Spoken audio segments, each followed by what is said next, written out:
The 1,000 injuries of Fortunato I had borne as best I could. But when he ventured upon insult, I vowed revenge. You, who so well know the nature of my soul, will not suppose, however, that I gave utterance to a threat. At length I would be avenged. This was a point definitely settled. But the very definitiveness with which it was resolved precluded the idea of risk. I must not only punish, but punish with impunity. A wrong is unredressed when retribution overtakes its redresser. It is equally unredressed when the avenger fails to make himself felt as such to him who has done the wrong. It must be understood that neither by word nor deed had I given Fortunato cause to doubt my goodwill. I continued, as was my wont, to smile in his face, and he did not perceive that my smile now was at the thought of his immolation. He had a weak point, this Fortunato, although in all other regards he was a man to be respected and even feared. He prided himself on his connoisseurship in wine. Few Italians have the true virtuoso spirit. For the most part, their enthusiasm is adopted to suit the time and opportunity, to practice imposture upon the British and Austrian millionaires. In painting and gemmery, Fortunato, like his countrymen, was a quack, but in the matter of old wines he was sincere. In this respect I did not differ from him materially. I was skilful in the Italian vintages myself, and bought largely whenever I could. It was about dusk, one evening during the supreme madness of the carnival season, that I encountered my friend. He accosted me with excessive warmth, for he had been drinking much. The man wore motley. He had on a tight-fitting party-striped dress, and his head was surmounted by a conical cap and bells. I was so pleased to see him that I thought I should never have done wringing his hand. I said to him, "My dear Fortunato, you are luckily met. How remarkably well you are looking today. But I have received a pipe of what passes for Amontillado, and I have my doubts." "How?" said he. "Amontillado? A pipe? Impossible! And in the middle of the carnival?" "I have my doubts," I replied, "and I was silly enough to pay full Amontillado price, without consulting you in the matter. You were not to be found, and I was fearful of losing a bargain." "Amontillado? I have my doubts." "Amontillado? And I must satisfy them. Amontillado. As you are engaged, I am on my way to Lucrezi. If anyone has a critical turn, it is he. He will tell me. Lucrezi cannot tell Amontillado from sherry. And yet some fools will have it that his taste is a match for your own. Come, let us go." "Whither?" "To your vaults." "My friend, no, I will not impose upon your good nature. I perceive you have an engagement. Lucrezi!" "I have no engagement. Come." "My friend, no, it is not the engagement, but the severe cold with which I perceive you are afflicted. The vaults are insufferably damp. They are encrusted with nitre." "Let us go, nevertheless. This cold is merely nothing. Amontillado! You have been imposed upon, and as for Lucrezi, he cannot distinguish sherry from Amontillado." Thus speaking, Fortunato possessed himself of my arm, and, putting on a mask of black silk and drawing a roquelaire closely about my person, I suffered him to hurry me to my palazzo. There were no attendants at home. They had absconded to make merry in honor of the time. I had told them that I should not return until the morning, and had given them explicit orders not to stir from the house. These orders were sufficient, I well knew, to ensure their immediate disappearance, one and all, as soon as my back was turned. I took from their sconces 2 flambeaux, and, giving one to Fortunato, bowed him through several suites of rooms to the archway that led into the vaults. I passed down a long and winding staircase, requesting him to be cautious as he followed. We came at length to the foot of the descent, and stood together upon the damp ground of the catacombs of the Montresors. The gait of my friend was unsteady, and the bells upon his cap jingled as he strode. "The pipe," he said. "It is farther on," I said, "but observe the white webwork which gleams from these cavern walls." He turned toward me and looked into my eyes with two filmy orbs that distilled the rheum of intoxication. "Nitre?" he asked at length. "Nitre," I replied. "How long have you had that cough?"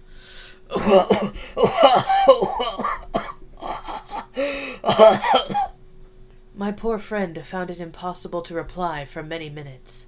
"It is nothing," he said at last. "Come," I said with decision, "we will go back. Your health is precious.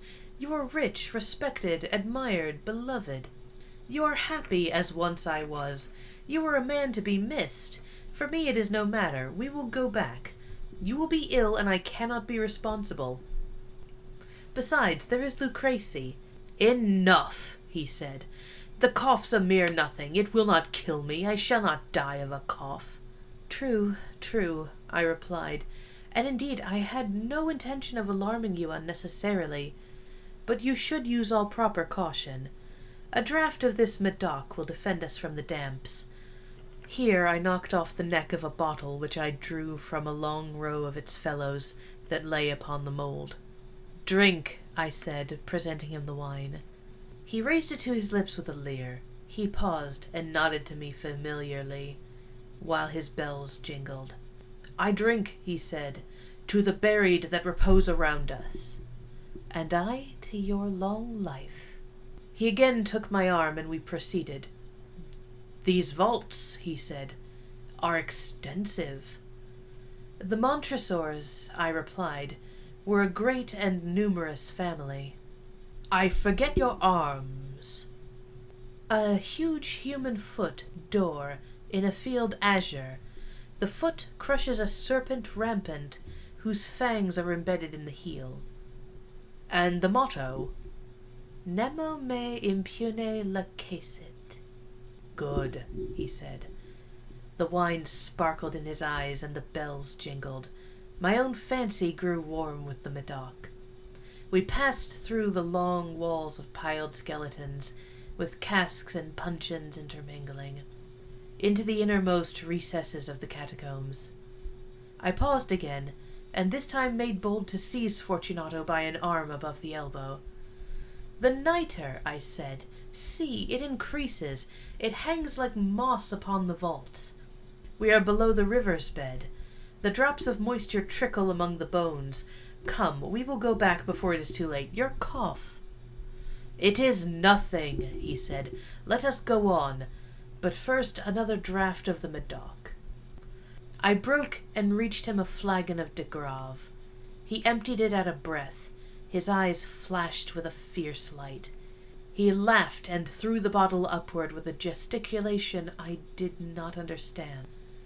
I looked at him in surprise. He repeated the movement, a grotesque one.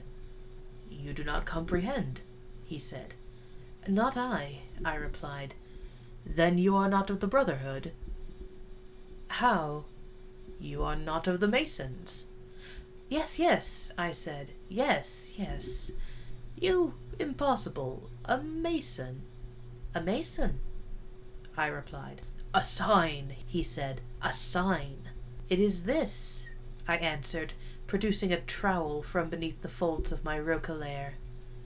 "You jest," he exclaimed, recoiling a few paces. "But let us proceed to the Amontillado."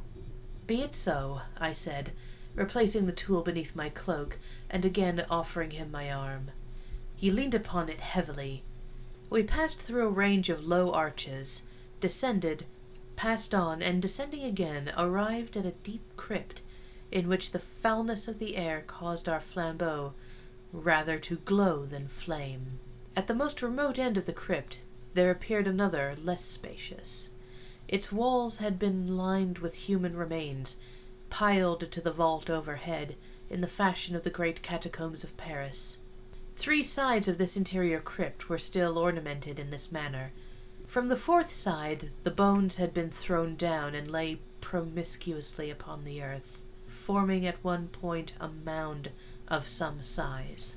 Within the wall thus exposed by the displacing of the bones, we perceived a still interior crypt or recess, in depth about 4 feet, in width 3, in height 6 or 7. It seemed to have been constructed for no especial use within itself, but formed merely the interval between 2 of the colossal supports of the roof of the catacombs, and was backed by one of their circumscribing walls of solid granite. It was in vain that Fortunato, uplifting his dull torch, endeavored to pry into the depth of the recess. Its termination the feeble light did not enable us to see. "Proceed," I said. "Herein lies the Amontillado. As for Lucrece—" "He is an ignoramus," interrupted my friend, as he stepped unsteadily forward, while I followed immediately at his heels. In niche, and finding an instant he had reached the extremity of the niche, and finding his progress arrested by rock, stood stupidly bewildered. A moment more, and I had fettered him to the granite. In its surface were 2 iron staples, distant from each other about 2 feet horizontally.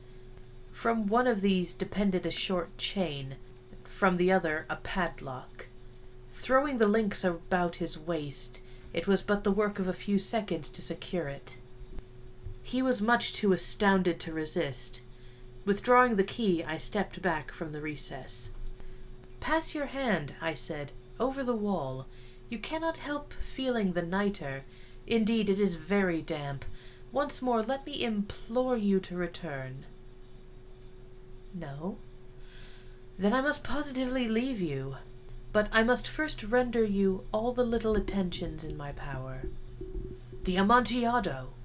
ejaculated my friend, not yet recovered from his astonishment.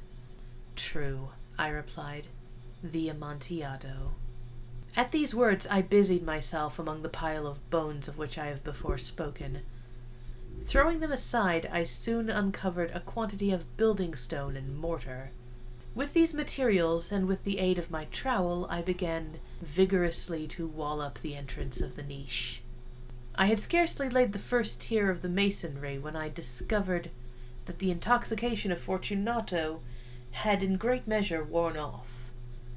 The earliest indication I had of this was a low moaning cry from the depth of the recess. It was not the cry of a drunken man. There was then a long, obstinate silence. I laid the second tier, and the third, and the fourth, and then I heard the furious vibration of the chain. The noise lasted for several minutes, during which, that I might hearken to it with more satisfaction, I ceased my labors, and sat down upon the bones. When at last the clanking subsided, I resumed the trowel, and finished without interruption the 5th, the 6th, and the 7th tier. The wall was now nearly upon a level with my breast. I again paused, and holding the flambeau over the mason-work, threw a few feeble rays upon the figure within. A succession of loud and shrill screams, bursting suddenly from the throat of the chained form, seemed to thrust me violently back. For a brief moment I hesitated. I trembled. Unsheathing my rapier, I began to grope with it about the recess. But the thought of an instant reassured me. I placed my hand upon the solid fabric of the catacombs, and felt satisfied. I reapproached the wall. I replied to the yells of him who clamored. I re-echoed, I aided, I surpassed them in volume and in strength. I did this, and the clamorer grew still. It was now midnight, and my task was drawing to a close. I had completed the 8th, the 9th, and the 10th tier. I had finished a portion of the last and the 11th. There remained but a single stone to be fitted and plastered in. I struggled with its weight. I placed it partially in its destined position. But now there came from the niche a low laugh that erected the hairs upon my head. It was succeeded by a sad voice, which I had difficulty in recognizing as that of the noble Fortunato. The voice said, "A very good joke. Indeed, an excellent jest. We will have many a rich laugh about it at the palazzo. Over our wine. The Amontillado, I said. Yes, the Amontillado. But is it not getting late? Will they not be awaiting us at the palazzo, the Lady Fortunato and the rest? Let us be gone. Yes, I said, let us be gone. For the love of God, Montresor! Yes, I said, for the love of God. But to these words I hearkened in vain for a reply. I grew impatient. I called aloud, Fortunato! No answer. I called again, Fortunato! No answer still. I thrust a torch through the remaining aperture and let it fall within. There came forth in return only the jingling of the bells. My heart grew sick. It was the dampness of the catacombs that made it so. I hastened to make an end of my labor. I forced the last stone into its position. I plastered it up. Against the new masonry I re-erected the old rampart of bones. For half a century no mortal has disturbed them. In pace requiescat.